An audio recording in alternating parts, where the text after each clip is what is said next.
ಬಸವನ ಬಾಗೇವಾಡಿ ಪಟ್ಟಣದ ಬಸವ ಭವನದಲ್ಲಿ ಜಿಲ್ಲಾಡಳಿತ, ಜಿಲ್ಲಾ ನಗರಾಭಿವೃದ್ಧಿ ಕೋಶ ಹಾಗೂ ಪುರಸಭೆ ಸಹಯೋಗದಲ್ಲಿ ಹಮ್ಮಿಕೊಂಡಿದ್ದ ನಿರ್ಮಿಸಿರುವ G+1 ಆಸರೆ ಯೋಜನೆ ಸಚಿವರಾದಂತಹ ಶಿವಾನಂದ ಪಾಟೀಲ್ ರವರು ಮನೆಗಳ ಹಕ್ಕುಪತ್ರ ವಿತರಣೆ ಮಾಡಿದರು ಹಾಗೂ ವಿಕಲಚೇತನರಿಗೆ ಸೈಕಲ್ ಮತ್ತು ಮಹಿಳೆಯರಿಗೆ ಹೊಲಿಗೆ ಯಂತ್ರ ವಿತರಣಾ ಕಾರ್ಯಕ್ರಮ ಜರುಗಿತು.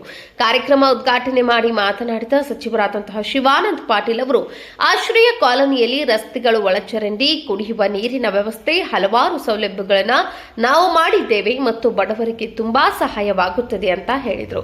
ಇದೇ ಸಂದರ್ಭದಲ್ಲಿ ಪುರಸಭೆ ಅಧ್ಯಕ್ಷ, ಉಪಾಧ್ಯಕ್ಷರು, ಸದಸ್ಯರು ಹಾಗೂ ಕಾಂಗ್ರೆಸ್ ಮುಖಂಡರು, ಅಂಗವಿಕಲರು, ಊರಿನ ಹಿರಿಯರು ಭಾಗವಹಿಸಿದರು.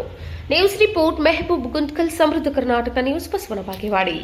10 ಕೋಟಿ ಅನುದಾನವನ್ನು ಇವತ್ತು ನಾವು ತಂದು ಹಾಕಿದ್ದೀವಿ.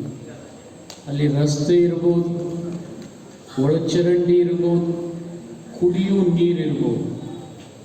ಇದನ್ನು ಎಲ್ಲಿ ಕೂಡ ಮಾಡಲಿಕ್ಕೆ ಆಗಿಲ್ಲ, ಆದರೆ ಅದನ್ನು ಬಸವನ ಬಾಗೇವಾಡಿಯಲ್ಲಿ ನಾವು ಮಾಡತಕ್ಕಂಥ ಪ್ರಯತ್ನ ಮಾಡ್ತಾ ಇದ್ದೀವಿ.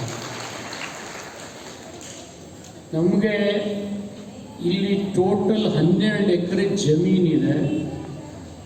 ಅಲ್ಲಲ್ಲಿ 12 ಎಕರೆನಲ್ಲಿ ಪೂರ್ತಿ ರಸ್ತೆಗಳನ್ನು ನಾವು ಮಾಡ್ತಾ ಇದ್ದೀವಿ, ಒಳಚರಂಡಿ ವ್ಯವಸ್ಥೆ ಮಾಡ್ತಾ ಇದ್ದೀವಿ. ಒಂದು ಕುಟುಂಬದ 4 ಜನ, 2 ಮಕ್ಕಳು, ಗಂಡ ಹೆಂಡತಿ ಇರ್ತಕ್ಕಂಥ ವ್ಯವಸ್ಥೆ ಕೂಡ ನಾವು ಮಾಡಿದ್ದೀವಿ. ಒಂದು ಹಾಲು, ಒಂದು ಬೆಡ್ರೂಮು, ಜೊತೆಗೆ ಸುಸಜ್ಜಿತವಾದಂಥ ಒಂದು ಅಡುಗೆ ಮನೆಯನ್ನು ಕಟ್ಟಿಕೊಟ್ಟಿದ್ದೀವಿ. ಒಂದು ಮಾದರಿಯ ಕ್ಷೇತ್ರ ಅಂದರೆ ಅದು ಬಸವನ ಬಾಗೇವಾಡಿ ಅಂತೇಳಿ ಭಾಳ ಹೆಮ್ಮೆಯಿಂದ ಹೇಳ್ತಾರೆ. ನಾವು ಕುಡಿಯುವ ನೀರಿರ್ಬೋದು, ರಸ್ತೆ ಇರ್ಬೋದು, ಒಳಚರಂಡಿ ವ್ಯವಸ್ಥೆ ಇರ್ಬೋದು, ಅನೇಕ ಸವಲತ್ತುಗಳು, ಮೆಗಾ ಮಾರ್ಕೆಟ್ ಇರ್ಬೋದು, ಬಸವ ಭವನ ಇರ್ಬೋದು, ಇಂಥ ಇನ್ನೊಂದು ಕಲ್ಯಾಣ ಮಂಟಪವನ್ನು ಪಕ್ಕಕ್ಕೆ ಕಟ್ತಾ ಇದ್ದೀವಿ.